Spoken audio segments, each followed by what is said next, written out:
Okay, a very good afternoon to everyone and welcome to our first Science Curio webinar series of this year. My name is Samrat Kumar.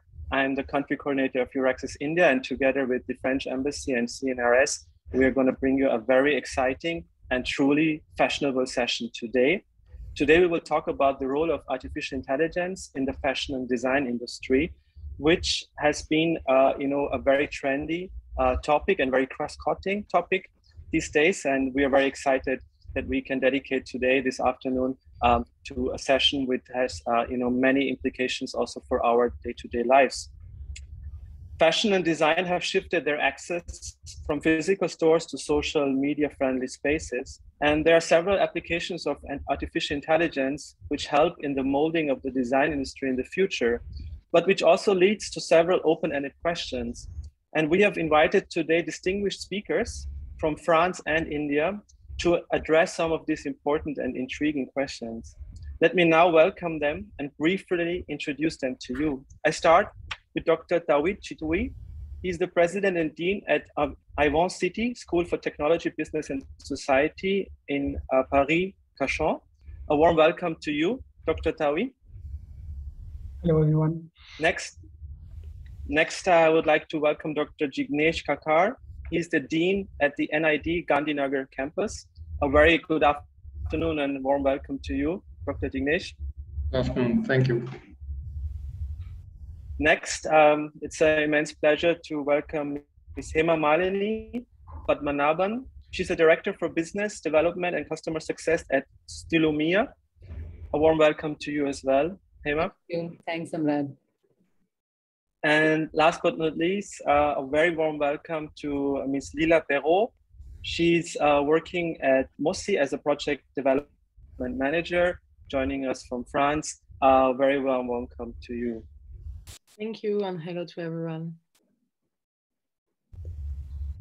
So, well, no panel discussion is possible without an excellent moderator. But don't worry, it's not going to be me today.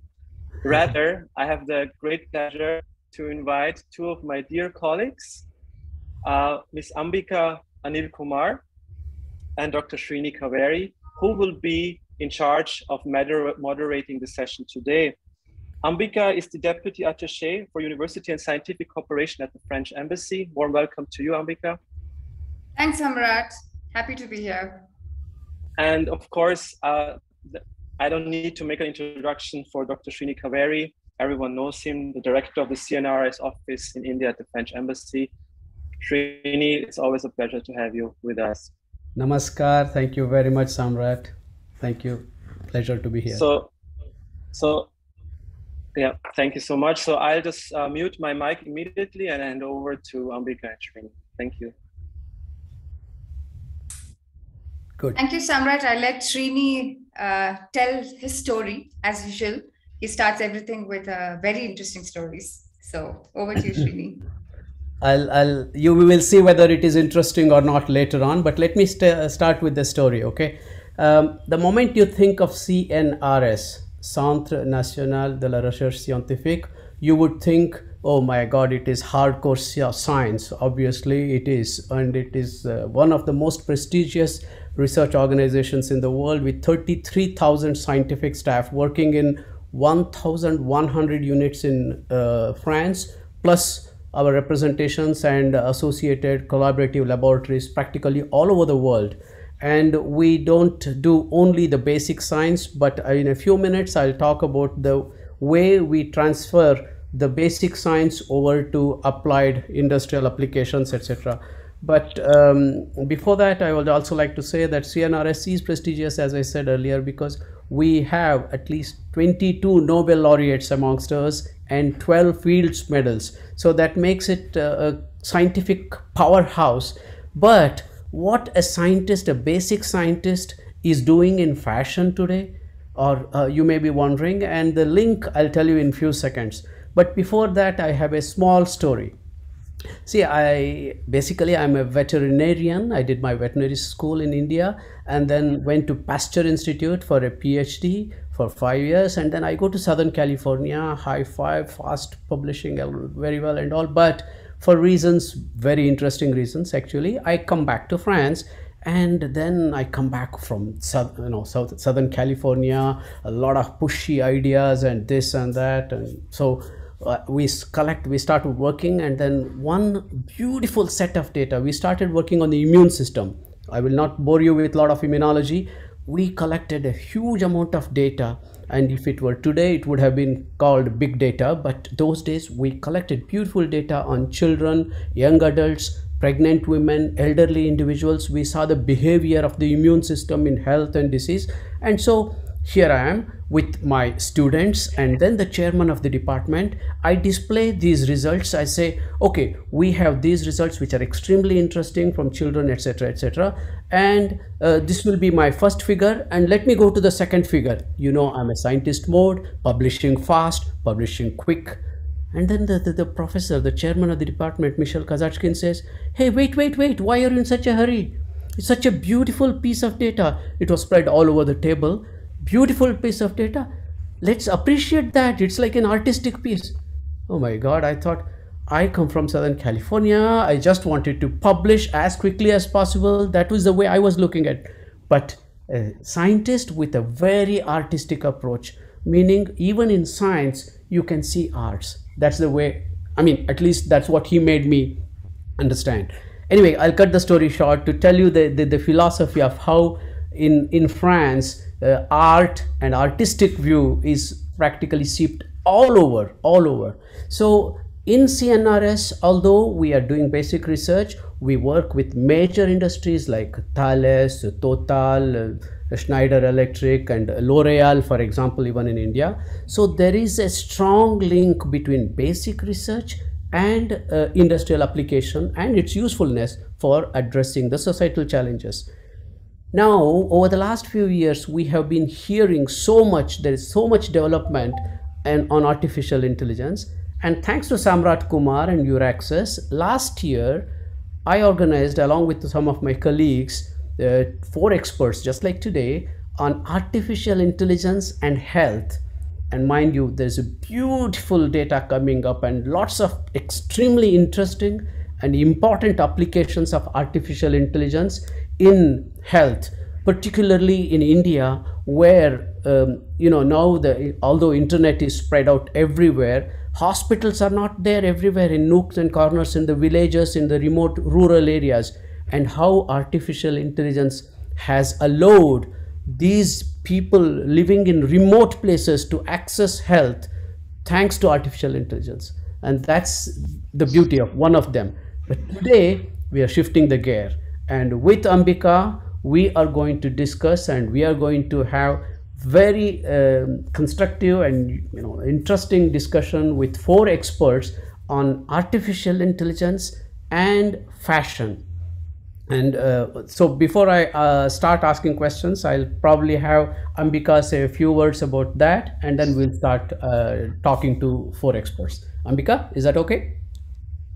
Perfect. And thank you for setting the stage so perfectly, Srini, because I think it's important at this point to really realize how well close-knit is the fashion world, the design world, and the technology world.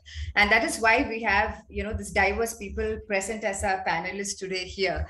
And so when you're talking about data, the pattern recognition and data analytics, the first name which comes to my mind right now is of Hema's from Stylumia. So Hema, can you just, because I don't know whether all the audience is aware of what Stylumia is doing in this space, in this interface of fashion and AI. And can you just quickly say what you do? Sure, absolutely.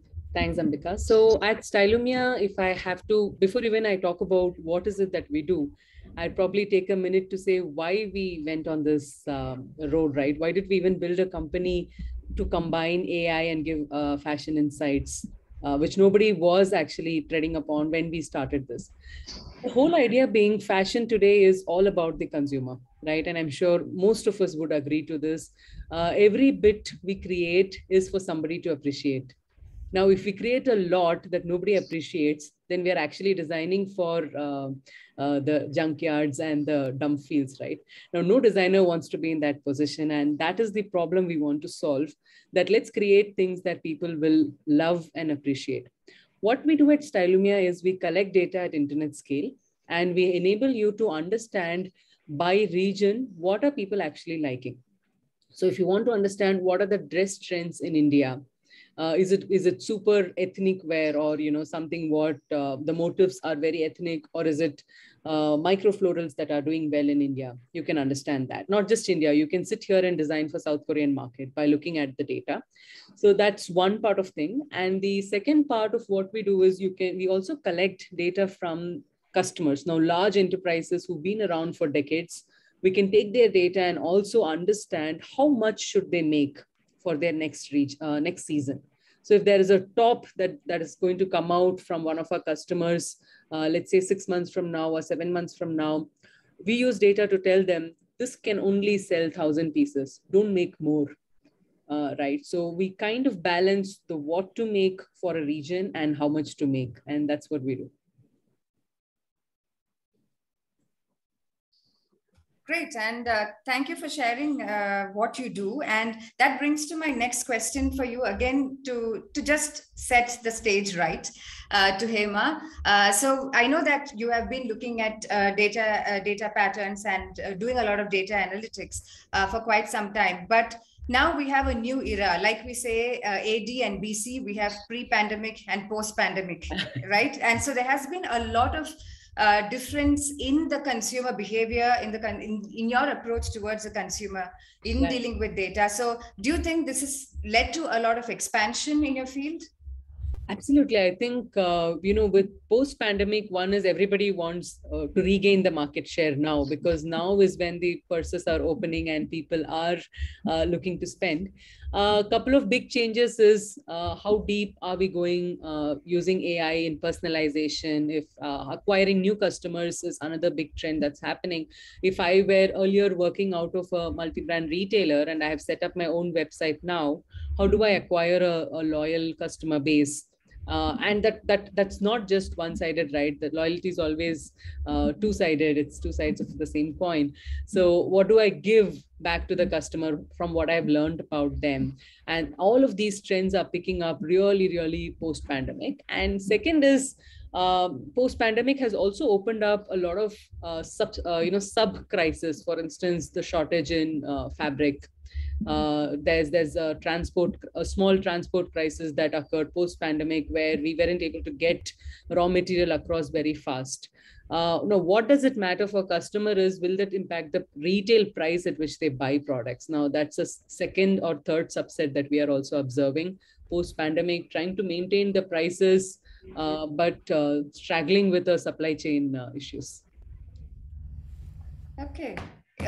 Thanks for highlighting upon these points, because I think it's very important to put things in perspective and then see where this field is going, which I think gives me some questions for Leela, because who is coming from a very different consumer market, I would say. Because Hema, I think you are mostly dealing with mass production that way compared to the designer wear. So I just wanted to know from Leela, how do you? One thing is there any difference post pandemic and pre pandemic in terms of your clientele? And also, I would want to know whether you have been trying to use any kind of AI or technology in sort of doing your marketing, because it is only for a niche clientele, as you might agree.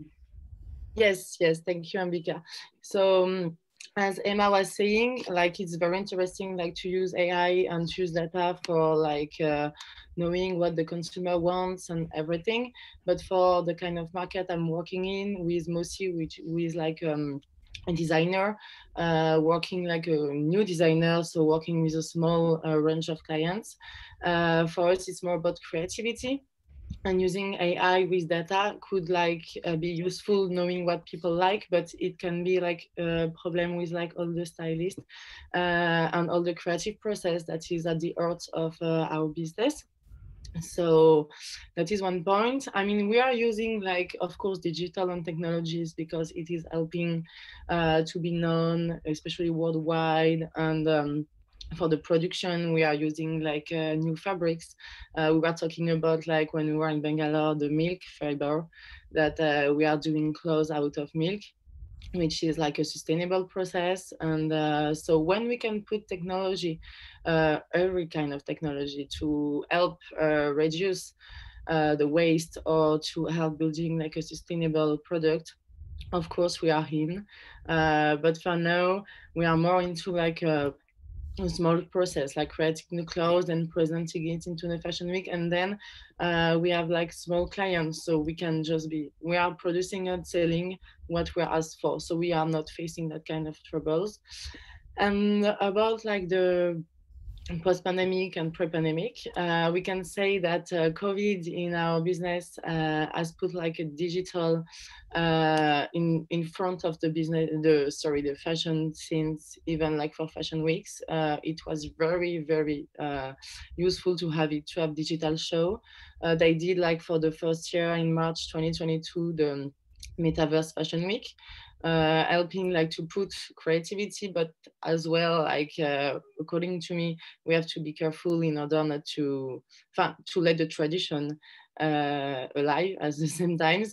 But it has helped all the small designer to still being alive. We have faced problem with like all the production, that many factories have been closed, and so the challenge was like to try to find new way to produce. But otherwise, we can say that after COVID, people are even more enthusiastic of being back to the fashion scene and being back to being in stores, meeting the designer, meeting the stories behind their clothes, and so everything is kind of back to normal. And I have to say that even if digital has been taking a huge place, people tend in Paris, I mean, talking just about the fashion scene in Paris, then tend to love to be back to seeing each other and to be attending like real events. That's fashion is not all about like selling clothes, but it's about the story behind it, and meeting people and building a strong bridge between the clients and the designer. So that's what I think. Good. Thank you very much. Ambika, you want to have one more question to her, or I connect now the other two people to the audience? Yeah. The other two people are equally interesting because they connect the academic world, the institutional or the university world, over to the real fashion world. It was beautiful to listen to these two perspectives of the real fashion and its use by the common people. But now let's go back to Jignesh and then Tafi a little later. But Jignesh, tell us, I mean, I have been absolutely fascinated by your institution and the way you look at science, technology, artificial intelligence, and its link to design. And I don't want to be selfish because I learned a lot from your discussions previously, but now I want these other people who are listening to us in the Science Curio session also learn from you a little bit. Tell us what you do and how you got this idea, from where you started this. Please, Jignesh. Thank you, Shri. So the NID is, India's, say, foremost school in design. And it has 19 different programs in design at the postgraduate level, which is one of the highest in the world. So slowly over the years, we have seen, as a design school, designers obviously are interested in application of technology and in how technology might impact creativity, how it might impact culture, how it will impact the future, and so on. And over the years, what I've noticed is there's growing interest among students to apply ideas of AI to their designs. In the program that I run, which is New Media Design, this is slightly more, I would say, a deeper engagement with technology. It's a program that engages with the design of technology. And so AI and machine learning is something that's kind of inevitable. The challenges from an educational point of view are manifold as far as AI is concerned. One is that if you look at the most recent surveys, then globally, AI education, research, and practice are dominated by a handful of countries, mostly the US, China, UK, Europe, India. And within those countries, the handful of universities and the global tech companies. And this is something that this asymmetrical pattern of distribution or of power is something that is something to worry about, because the other issue in AI education and research and practice is to do with kind of equity and representation. So representation of diversity of ideas is something that would benefit the discipline a lot. Not just technologists, but also designers, artists, craftsmen, and most importantly, I think people who are going to be impacted by AI. So the common public at large, which means that we also need education, formats of education or curricula or syllabus that accounts for all stakeholders, which is quite difficult to do. One of the interesting challenges in AI, I find, is to do with the invisibility of the technology, in the sense that the algorithms are much of the stuff is behind the scenes. So if you ask most people if they've ever experienced it, the answer will be very vague, or in most cases, no. So kind of teaching people the nuts and bolts of AI is something that is, I find, very important to do, even if it is to the common public. And that's something that we have to, and that's anyway, you have to do that in a design school. And I think what we need to do as far as education is concerned is to make sure that people have a very good conceptual understanding of technology. And that can help them kind of apply it. One of the most critical challenges I find is to do with ethics. And, how do we deal with that? Because people who design algorithms, for example, have incredible power and resources at their disposal. And often the consequences of these algorithms or the technology is seen after a long period of time, once it's already reached the world at scale. And so these are some of the things that I've been grappling with for some time. Excellent. And before I go on to Tawhid, I would like to just very down to earth question: how do the student community today? How is it looking, and what is are they showing interest in AI and design as much as in AI and other? Because AI has spread, as you know very well. It is practically in all domains of science, or all domains of life, if I may say. But how is the student community, just let's say the kids who are coming out of school, how are they looking? And if you say you are proposing AI and design, how are they perceiving it? I mean, is there a lot of interest among these people, or it's still budding science? No, there is interest. I think from the evidence I've seen on the ground in my discussions with children and with students is that a lot of it is happening through the devices and software that they use. For example, they're getting an understanding and glimpse of AI through translation softwares that kind of translates stuff in real time, which is something that was not possible a few years ago. But you can now try your hands at that. There are now softwares that I know my students are using that auto-generate text.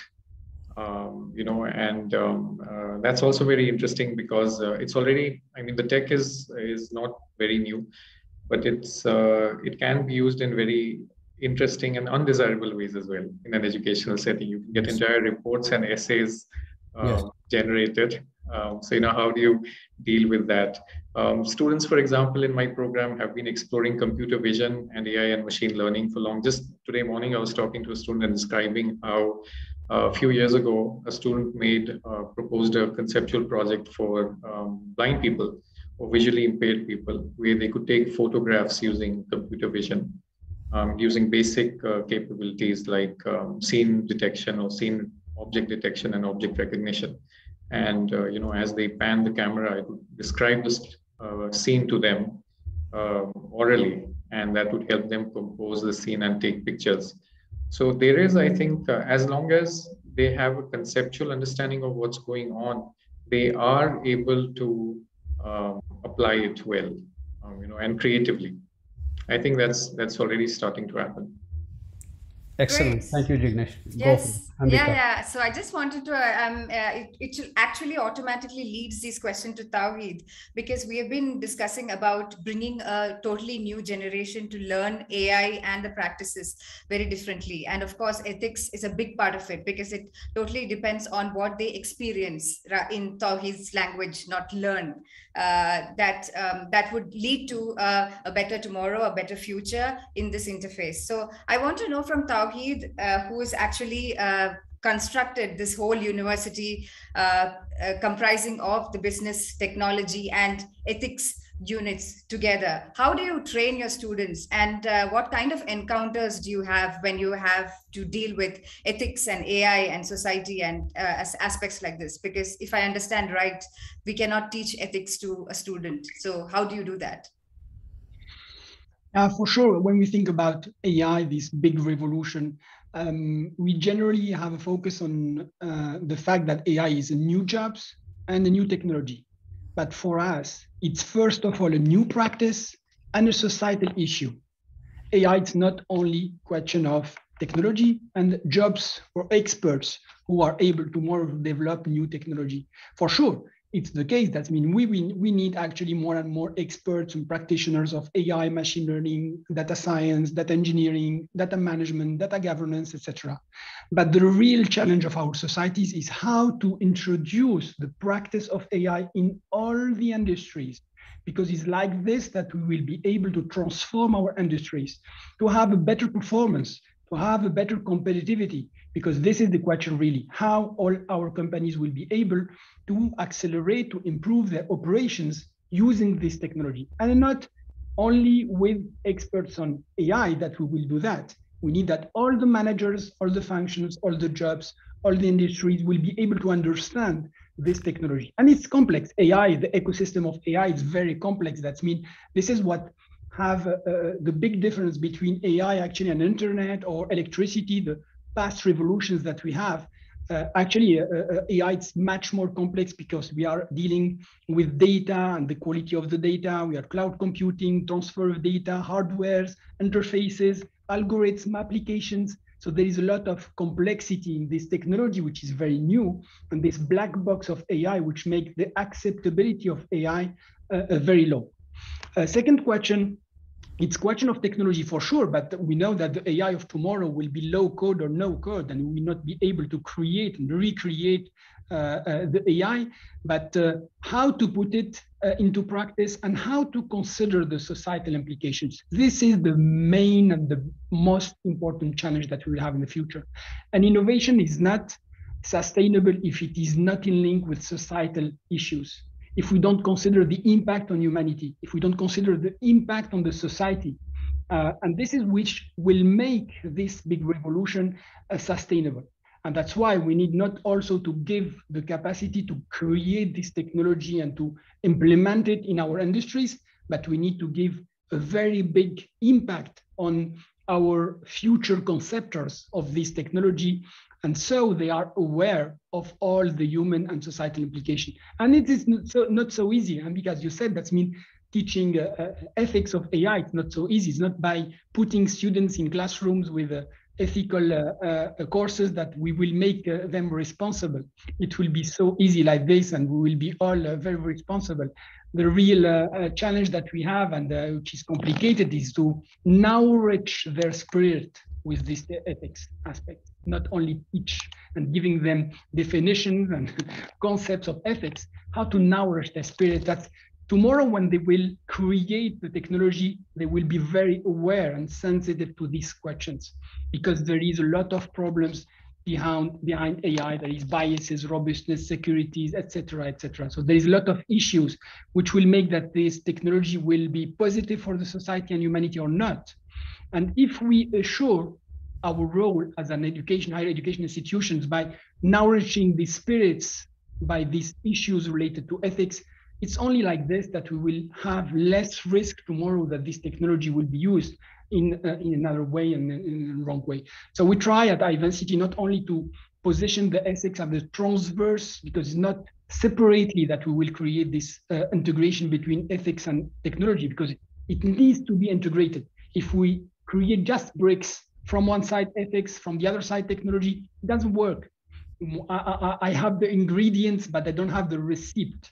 And we need the receipt. We need to know how to integrate, how to put ethics by design from the beginning of the creation of the technology, not at the end. I create the technology, and by the end, I will try to say, okay, what will be the ethical implication? It doesn't work like this. It's too late.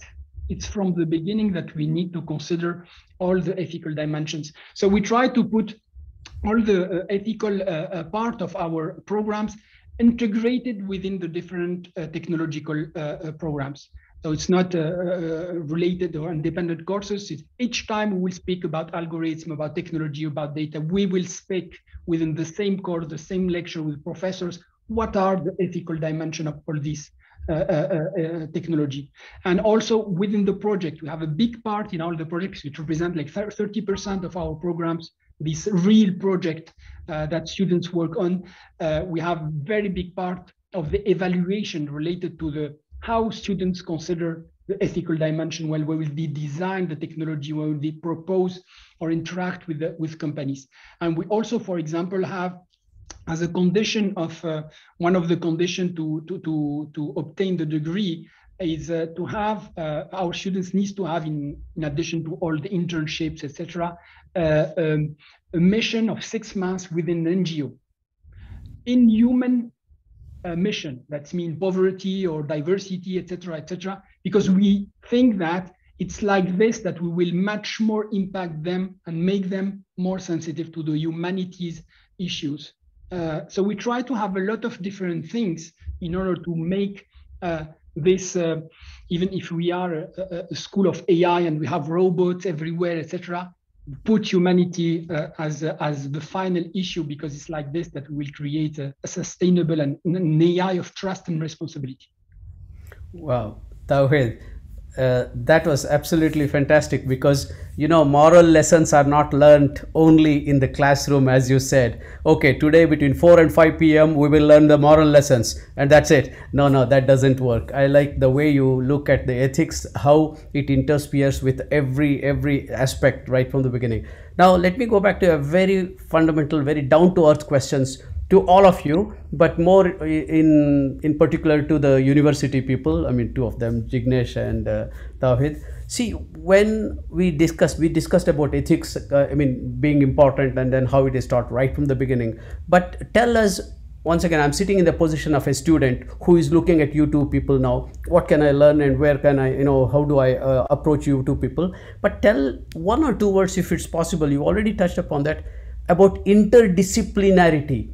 Because who are the students who would be coming, and what are the different disciplines that they would be equipped with or should be equipped with to start off with, either in Tawhid school or in Jignesh's design school. Jignesh, you want to start with a little bit of interdisciplinarity, how you look at it? So personally, I think that it is good not to think about the disciplines as strict silos. Yes.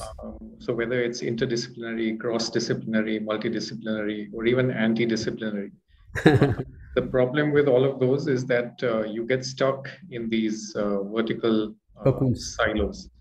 One of the core requirements of education today and in the future, I believe, will be that we have to be able to navigate freely between the disciplines. Exactly. So, for example, if you have a student who is interested in healthcare, and their concept requires something like machine learning or AI, then they have no option except to collaborate with people in those fields and to learn the knowledge and skills that are required. And the same applies if a student, for example, a fashion student or an apparel or textile design student is interested in smart textiles, then they may have to work with a material scientist. They may have to work with craftspersons. They may have to even work with people at the leading edge of material science to create new kinds of materials, for example, the kind of stuff that Mosse is doing, for example. So I think it is best for students to embrace the disciplines and to not be stuck in their own kind of silos. That would be my take on it. Yeah, it was really a question from the beginning for us, because we wanted to create a school for artificial intelligence and of something.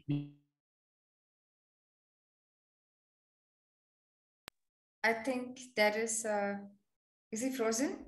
There is a technical issue Okay, with no Tawhid. problem. So I think we will wait for Tawhid to connect back and give his views on this point. Meanwhile, I'll shoot a question to Hema and then to Leela. So coming from the corporate sector, Hema, we've been speaking about ethics and training a whole new generation about ethics, right? So I want to know, in the real world, in the corporate sector, where we actually face these applications in reality, how much of these ethics would you take it into account? How I know that Stylomia does a lot of things for which is humane, I would say. So how do you rate these ethics, and also about involving students? So like Tawhid rightly pointed out, you cannot like put them in a class and then give moral science lessons to them. So do you sort of try to explain this to students by giving them internships in your companies and doing things like that? Absolutely. So it always starts there, right? Because while you have a generation which is already catering to customers globally, it is, if you want to bring a true change, it's always when you start with the next generation.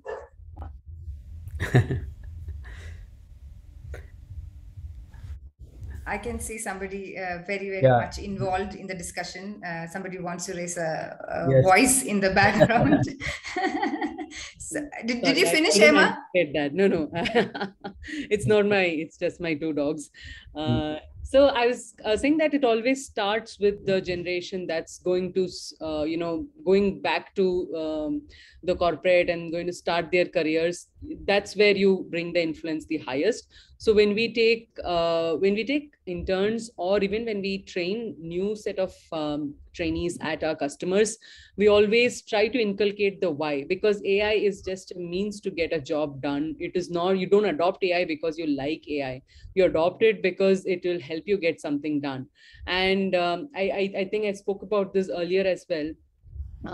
Let's say customers who have worked with us, when we conducted a small survey, we were able to understand that we were 50 million garments which otherwise would not have sold, we stopped them from getting produced.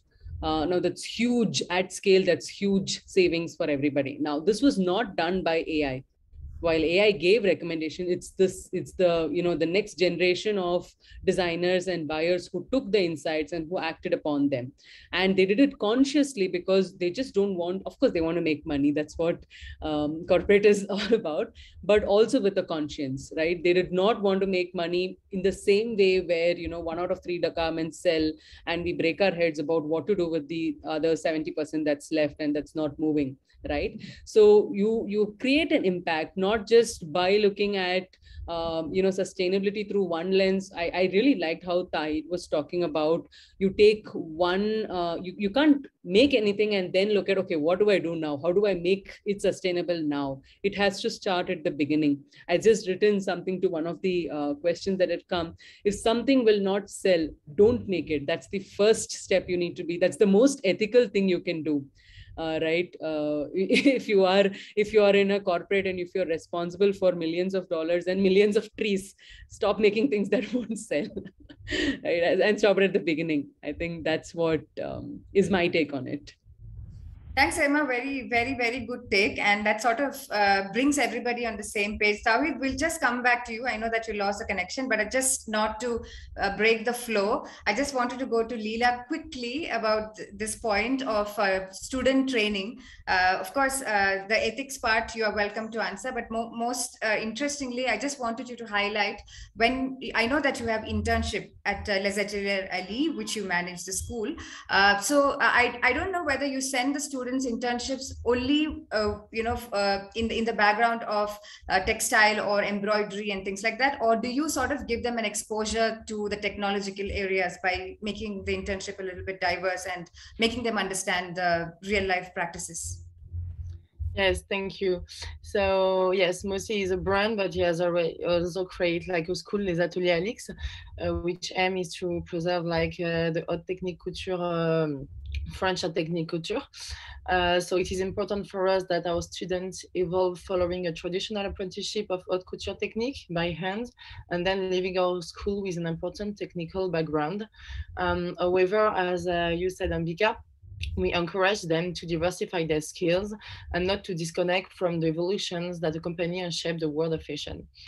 Because as said, Emma, the future is like to know why you're doing something, and then to reduce waste, and then to be more sustainable. And as the fashion industry is one of the more polluting, to try to find solution in order for it to be sustainable for everyone.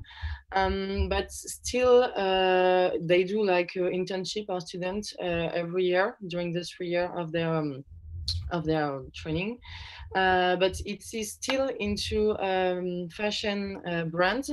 But most of the time, we try to encourage them to go to fashion brand or to creator using new technologies. Actually, it's happening a lot in haute couture, like the marriage, if you can say, between the tradition and then the new technology, but mainly in the fabrics, but still using some, I'm not good with technology, so I'm learning a lot with you guys actually today. But through like computer, they are doing like amazing fabrics, which are like made from some fiber. How to explain it in English, it's another challenge for me, but if you guys want to check, like there is a designer, a Japanese one called Nuima Nakazato, and he's into the Paris Fashion Weeks haute couture. And actually, our students have already been doing internship with him, and so learning how to put the technology to the fabrics and into the process of creating new clothes.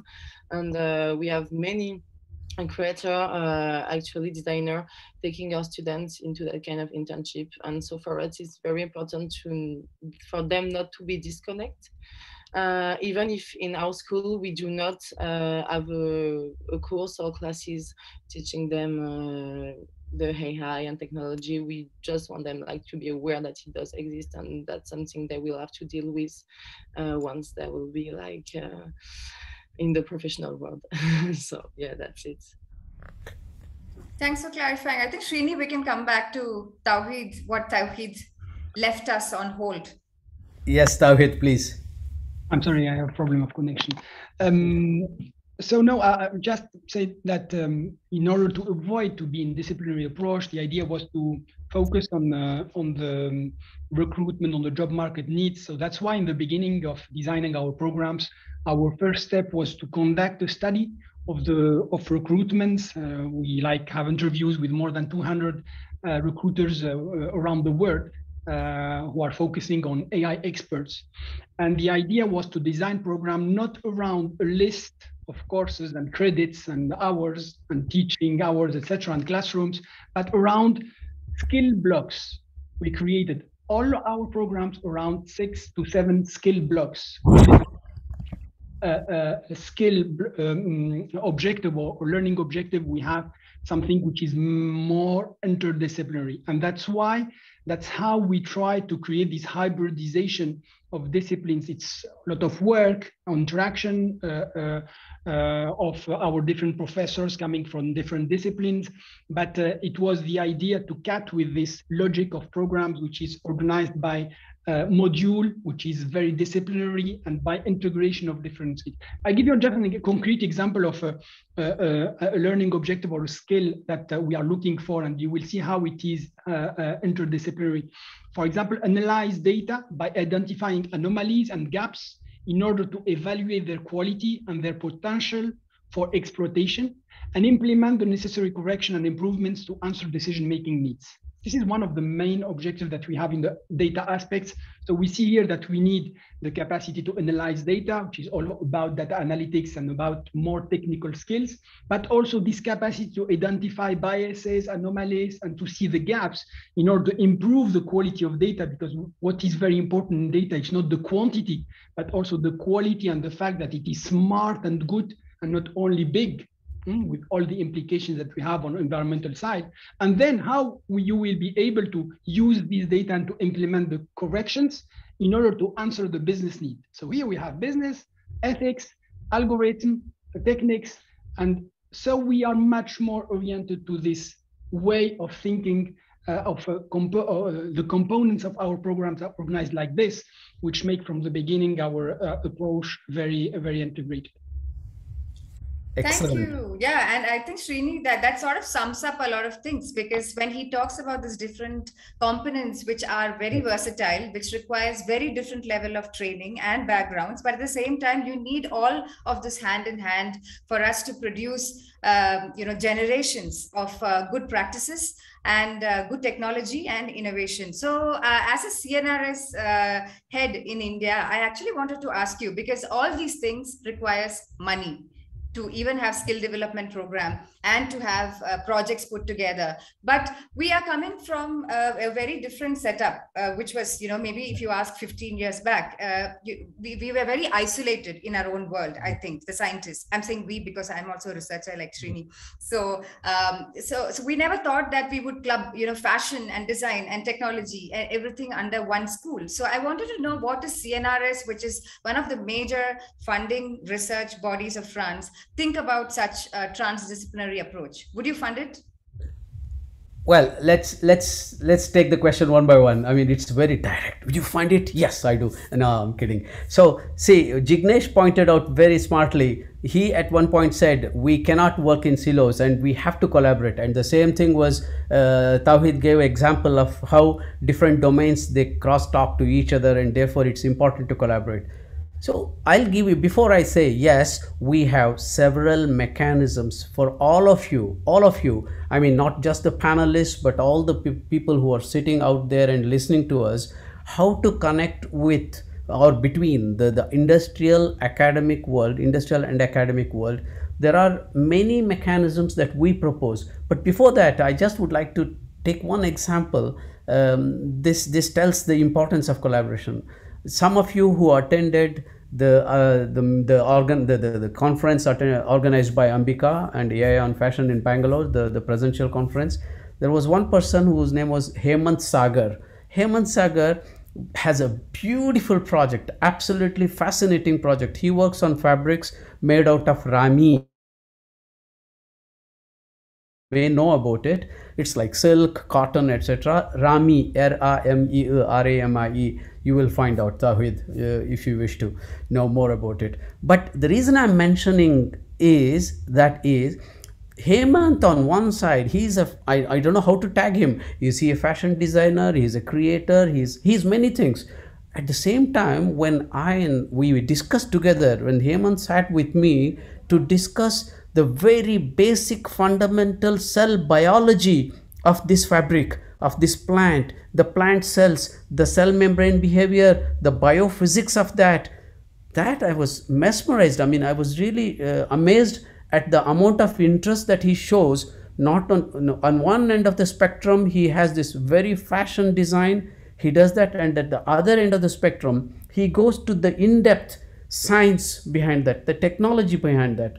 And that brings me to what CNRS, or well, for that matter, what Indo-French collaborations, because I would like to ask you people, but then we will probably, because of the time, we may take these questions later on, how you people, all of you, see the Indo-French relations. Because in one way or the other, today, if we are meeting together with Ambika and myself representing the French system, and two people representing French organizations, Leela and Tawhid, different way, then there are Indians, of course, with Hema and Jignesh. There is this Indo-French mixture here. There is this something nice thing happening.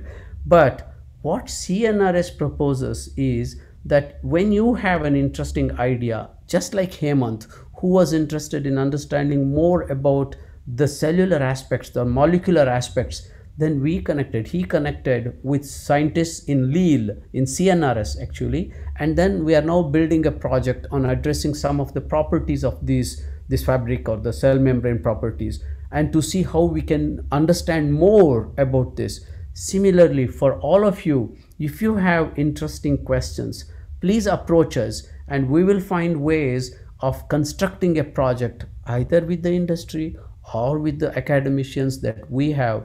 I told you CNRS consists of 33,000 scientific staff. plus all the scientific, the intelligentsia in India, we can create things, and we have means of collaborations. There are structured cooperative mechanisms and tools. Plus, we should not forget CEFIPRA.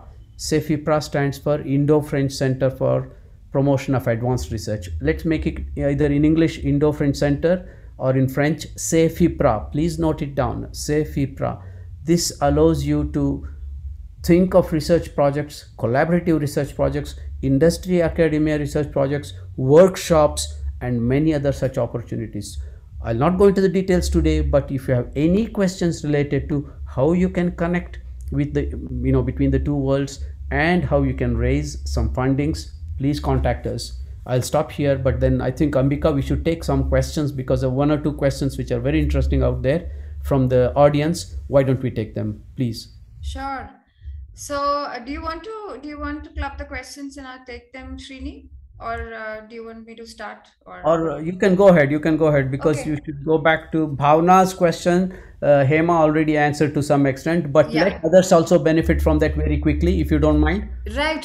No, so Hema, there is a question I think specifically for you. I don't know whether you replied to it, but it is on the Q&A box. So basically the person is asking, how are you catering to the needs of the Indian people who are very price sensitive? So the main reason is to know that in this tech savvy era, customers are more fascinated to new trends and they follow actors. So just want to know how luring the customers more towards you than your competitors. Sure. I think a very pointed question, but I'll try to do justice. I think one is to understand, our first, if I were you, I'll try to understand, are Indian customers price sensitive or are they value for money? Right? Do they, there are two very different things, right? And if you're a retailer or brand, I would say first figure out this answer to this. And let's say, in my opinion, it's more value for money than price sensitive in general. If it's value for money, then what is the value that you can provide? Now, if there is fabric price that's kind of recutted up and you don't have, even basic wear is going to increase in price, then what can you add so that it becomes more value for money? Do you want to add embroidery to it? Do you want to add a print to it to make it look more value? I think that is the traction you should take. And here, not necessarily AI, but kind of watching the market would really help. If you can answer a question like, embroidered kurtas, what in cotton, what are the prices that usually that they can sell the best at? Right, and then see if your pricing is at par with it, higher than it, lower than it. I think that's the way to go about it. Okay, so there is another question. Oh, sorry, my mic is okay.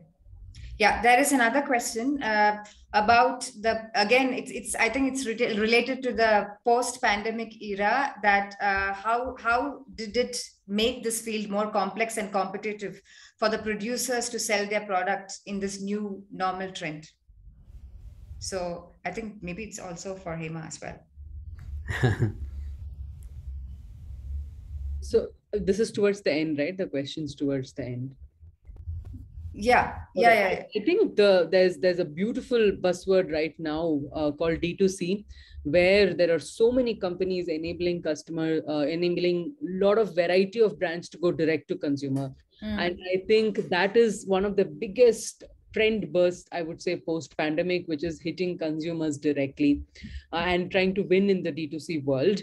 And coming, I think the other question is kind of related to this. Yeah, I think if someone is, I have to read it a bit more. I'll then finish the first question itself. Yeah. So it's when you have D2C, when you have the power of D2C, it means that you own the data of your customer, right? It's not just about selling directly to somebody. It means you own every bit of data. You're not dependent on anybody to understand who loves your brand anymore, right? And you can make things nimble and flexible at your end. So that is the power of D2C. I think in a competitive world, exploiting this trend is not at all a bad stance to take. Okay, thank you. And so, because there's a lot of questions for Hema, I think a lot of people who are in the corporate world is like definitely interested in asking so many questions. Just to make sure that we sort of go uniform on this, any one of you can answer this question. It's about how technology can be involved much more in the fashion industry, and sort of which helps the fashion industry to survive better.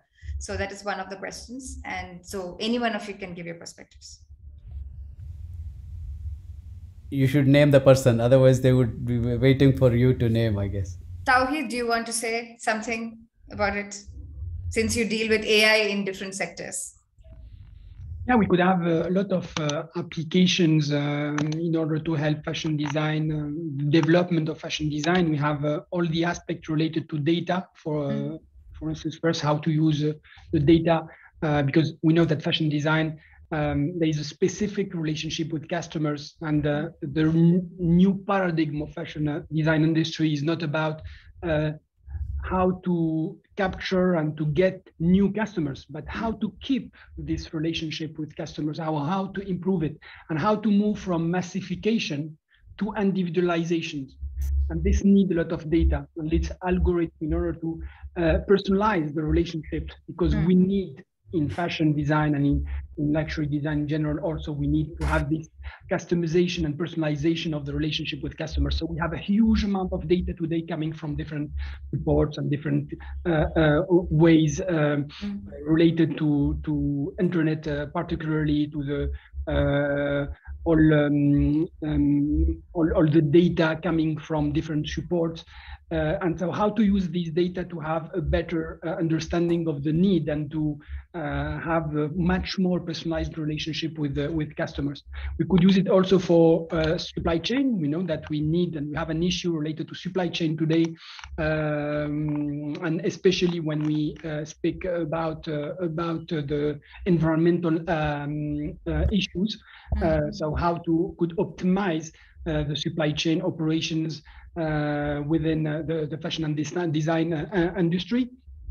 We have also an issue related to chatbots, which is specific use of AI today, which could have an impact on the way we could answer this demand and this specific demand coming from customers, which is such important point today. We have virtual models also that we see real applications that's more and more used, and it will be in the future with the development of metaverse a real issue for all the brands, because all will be virtual and we have a virtual world. So we need to develop these virtual models. We have also the automation of quality assurance in general, because we have an issue of quality much more in fashion design than any other industry. So how to master, how to control, how to automate this quality assurance issue to make it much more reliable and much more efficient. We have all the virtual search and recommendation algorithm, because we are moving for e-commerce, for m-commerce, and we need to have much more better recommendation algorithm with also an objective of better customer experience, but at the same time to keep the balance between all the business issue and the ethical issue. The idea is not only to push algorithm to make people towards this business issue, but also to keep this balance and to think about the ethical dimension. We have also mining social media also to forecast trends, because today we are using a lot the social media to capture the trends and try to anticipate these trends in order to prepare an offer which follow the evolution, which is much more faster today of the trends, etc., etc. So there is a lot of use, like, and you have here some examples. Great, thank you for those very valid points. And we take a last question because we just have 1 minute. So it's about climate change and the ever polluting fashion industry. The question is how AI can help to create a more sustainable production method for creating clothes which are sustainable and durable for the environment. I don't know who can answer this, maybe Hema or Jignesh, because I know Leela is shaking her head. No, saying no. So I think maybe Hema can answer, or Jignesh. Sure. Jignesh, would you like to go first? Okay, so I think several things. One is, obviously, like Hema pointed out earlier, that we can forecast demand much more accurately. With interconnected supply chains, you can also look at the optimization or distribution of resources very properly and all of that. I think those are standard things. I think there's a lot we can do with hyper personalization and hyper customization. For example, with things like 3D scanning, 3D printing, and 3D knitting, you can make shoes or sneakers that fit extremely well, and that last really long as well. And I think comfort and fit are a very big issue in the fashion industry, and we kind of need to address that. I think a bigger challenge or an interesting application of AI would be, in terms of sustainability or the environment, would be new materials, just like it's being used for the discovery of new proteins. New materials or combinations of materials that we haven't thought of would be very, very interesting.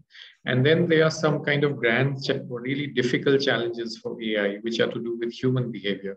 For example, can it help us get off fast fashion and change our habits towards slow fashion? And that would be an interesting thing for AI to do. So, yeah, Hema. That's true. Sure. I think now let me move away from, I like the questions. The first line in the question is AI is just a hype. See, AI has been around since 1950s. We are going to hit a century of this word very soon. It's not a 2022 terminology at all. We've had AI. It's just the computational capability of computers has become very good in this decade. Therefore, we are able to carry out practical AI problems. I think number one, it's for all of us to reflect. If we walk into a store and if we see a polyester top for 500 rupees and it's a very good looking top, and we see a hemp shirt for 5,000 rupees, what would we reach out for? Right? We need to answer this practically before making it a retailer or a brand's problem. The problem is with what we expect. Right? Now, if you're not ready to pay 5x or 3x or even 2x for your regular wear, and you are in the habit of shopping often, we as consumers are the first who need to change. Once we start changing, once our expectations from brands change, and we are okay to buy one hemp shirt and use it for 3-4 months instead of wanting to buy something every week, that's where the change begins. Right? Consumption, reduce your consumption first. Can you make do with just 5 pairs of clothes? Can you not buy a jacket if you already have one? And that's where you really address climate change at its root. Brands and retailers will always make what the customers want because they want to make, that's what they are in the business for. So I think, can we consume less? Can we live with refurbishing our own clothes? And, I think that's a question for all of us to honestly answer. What were our last 5 Amazon purchases? Just answer yourself. Yes, Tawhid has something to add.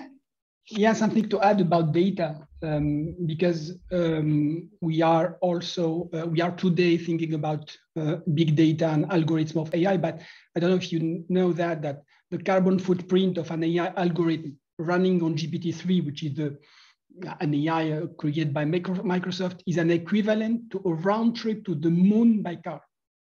Ooh, okay. So think also about data and the use of data. Actually, we are moving at Ivancity from big to smart data. The real challenge is how to select only the data which are smart for algorithms. And before engaging project of AI, thinking also about the carbon footprint. So there is all the issues, classic issue related to environment, but there is also all the new issues related to the use of technology. I think that's a very valid point. Excellent point. Yes, yeah. And I think Srini, the two take-home messages is which we get from here is, one is charity begins at home. So I think instead of expecting technology to do everything for you and the fashion world to do everything for you, as Hema rightly said, you have to change your own practices. And that is something which comes with training, with experience, with what we each individual develops within ourselves. And the second thing is going smart. like as Tawheed rightly pointed out, that when you say data, just don't think because it's something to do with machine, it doesn't pollute and it doesn't require energy. So I think these are very, very valid points, and which is an eye-opener for many of us actually. So I don't know, Srini, would you like to join the conclusion with Samrat, or how do we do this? Well, Samrat will conclude probably, but then again, you also thank the speakers, the panelists, and I really thank them sincerely, because they made it so interesting and then brought in points from different areas. And one point that you all touched directly or indirectly, but Tawheed made it very obvious, was let's not forget human. The human is in the center, because we all spoke about artificial intelligence, machine, robo, etc. But Tawheed made it very clear, and then all of you said that in one way or the other, and that to me is the take-home message. Ultimately, it's the human that's so important. And thanks for pointing this out, despite this artificial intelligence and all this so-called high-tech world. Thank you very much, all of you. Samrat? Ambika, you gave me a very difficult task to speak after Srini. To speak after Srini is nearly impossible. Like, Oh, great words of a great man. Well, amazing. Thank you so much. A very, very interesting session, and I'm very proud that we were able to host this on the Your Access platform and bring to our audience, a very, very complex but a very close to your skin topic, right? As Hema said, it actually is a topic which is relevant to all of us in our everyday to-day life, but we don't really know what's happening behind the scenes. When we go and shop, we don't know like who are the masterminds, who are the guys behind, and what are the implications and what are the challenges also they have to deal with ethics, the human aspect, sustainability, and many more things. So I'm really very honored to have been part of this session, and I would like to thank again all the panelists for your contribution and your insights and giving us your precious time. Thank you so much. And last but not least, a big thank you to Ambika and Srini. Without you, this would have not been possible today. So thank you guys, for helping us in making this session happening, and wish you all a very nice afternoon or lunchtime, wherever you are, in France or in India. And with that, I say goodbye and see you next time. Tawheed is back again. So Tawheed, I just put you back so we can make one picture for history. Our